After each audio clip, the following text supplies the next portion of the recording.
बिहार में एक गांव, एक शांत सा स्थान जहां मिट्टी की सौंधी खुशबू और पीपल के पेड़ की छांव हर दिन के साथी थे। लेकिन इस गांव में एक ऐसा सच छुपा था जिसे लोग जुबान पर नहीं लाते थे।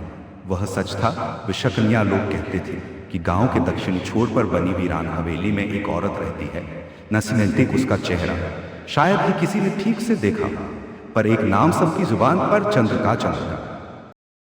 कहते हैं कि वह विषकन्या है। उसके स्पर्श से मौत आ जाती है। उसकी आंखों में जहर है और होठों पर विनाश की छाया। ये अफवाहें गांव के बच्चों को डराने के लिए काफी थी, लेकिन असली डर था गांव के सरपंच कमल चौधरी को। आज के सरपंच कमल चौधरी किसी समय एक नौजवान, स्वार्थी और अत्याचारी व्यक्ति थे। उन्हें सत्ता का नशा था और औरतों को जमीन की तरह खरीदने की आदत। 20 साल पहले गांव की सबसे खूबसूरत लड़की चंद्रकांता, जो अपने माता पिता के साथ एक साधारण जीवन जीती थी, उसकी नजर में आ गई। कमल ने चंद्रकांता से विवाह का प्रस्ताव रखा, लेकिन जब उसका परिवार इनकार कर बैठा तो सरपंच ने उन्हें झूठे मुकदमे में फंसाकर गांव से निकलवा दिया। चंद्रकांता को अकेले जंगल में मरने के लिए छोड़ दिया गया। लोग मान बैठे कि वह मर गई, लेकिन किस्मत कुछ और ही चाहता। जंगल में उसे एक बूढ़ी औरत मिली जिसे लोग विष महिला कहते थे। जड़ी बूटियों और जहर की मास्टर। वह चंद्रकांता को अपने साथ ले गई। वहां चंद्रकांता ने वर्षों तक जहर की साधना की। उसकी नस नस में विष भर गया। वह अब आम औरत नहीं रही, वह अब विषकन्या बन चुकी थी। पर उसका एकमात्र उद्देश्य था बदला। बिहार के गांव में फिर से उसकी वापसी हुई। अब वह चुपचाप दक्षिणी हवेली में रहती थी। उसके चेहरे पर नकाब था और चाल में तूफान। लोगों को लगता वह पगली है, लेकिन सरपंच कमल को उस आंखों में कुछ जाना पहचाना दिखता।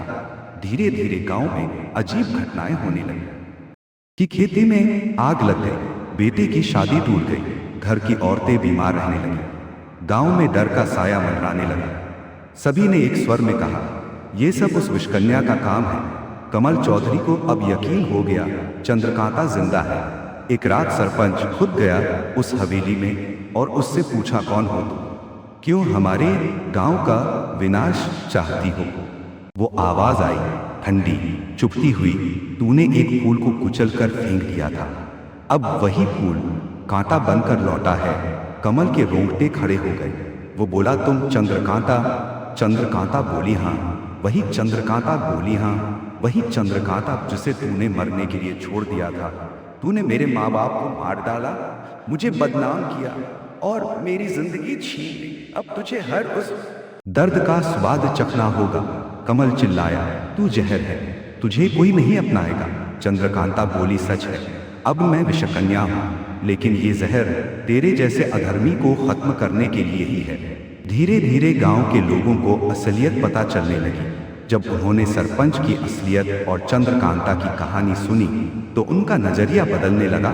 एक दिन गांव की बुजुर्ग औरतें चंद्रकांता के पास आई, बेटिया, तू जो भी कर रही है उसका हकदार वही है, लेकिन तू अब भी हमारी बेटी है। तूने बदला लिया, अब माफ कर दे। उस चंद्रकांता की आंखों से आंसू बहने लगे। चंद्रकांता ने गांव के चौपाल में सबको बुलाया। सामने सरपंच को लाया गया। अब एक बीमार, असहाय बूढ़ा। उसने कहा, इस आदमी ने मुझे मारा नहीं, पर जिंदा लाश बना दिया। अब मैं इसका न्याय गांव के सामने छोड़ती हूं। गांव वालों ने एक मत से फैसला लिया। सरपंच को गांव के मुखिया पद से हटा दिया और गांव के दक्षिणी छोर पर वृद्धाश्रम भेज दिया गया। और गांव के दक्षिणी छोर पर वृद्धाश्रम भेज। चंद्रकांता अब गांव की शिक्षिका बनी। उसने जड़ी बूटियों की जानकारी और आत्मरक्षा की कला सिखानी शुरू की। वर्षों बाद गांव का दृश्य बदल चुका था। अब लड़कियां आत्मनिर्भर थीं। चंद्रकांता अब लोगों के लिए डर नहीं, प्रेरणा बन गई थी। गांव के बच्चे अब कहते, वो विषकन्या नहीं, शक्ति कन्या है। यह कहानी सिर्फ बदले की नहीं, बल्कि यह नारी शक्ति, न्याय और आत्मसम्मान की लड़ाई है। एक औरत को जब ठुकराया गया तो वह विष बन गई, लेकिन उसी विष ने समाज को शुद्ध भी किया।